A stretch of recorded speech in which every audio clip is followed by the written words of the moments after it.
How to change a bridle in Hyperlay. In the Management tab, tap on the project, then on Venue.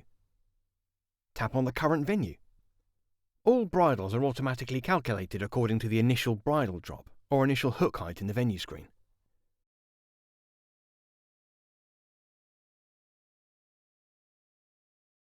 To change a bridle manually, select a point from either the Overlay tab or the Point List tab.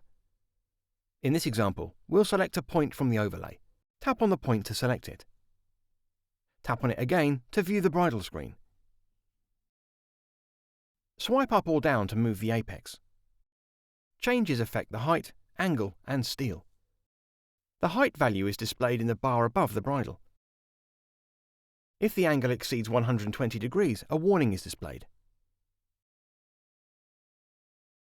If the steel's workload limited is exceeded, the iPhone will start vibrating.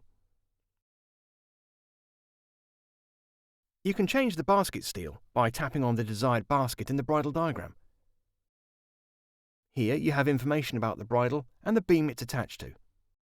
Tap on Basket Steel to change the basket. Select your new value, then tap Apply. You can choose between applying this change only to the current leg or to all points on this beam.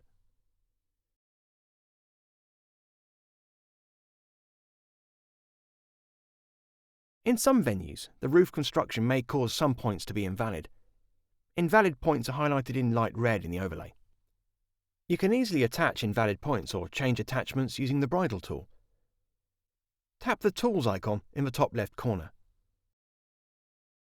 The Tools bar appears at the bottom with three icons: the Distance tool, the Weight tool, and the Bridle tool. By default, the Distance tool is selected. Select the Bridle tool. Select the beams to connect the bridle, then tap Connect. Manually attached points are highlighted in light yellow in the overlay.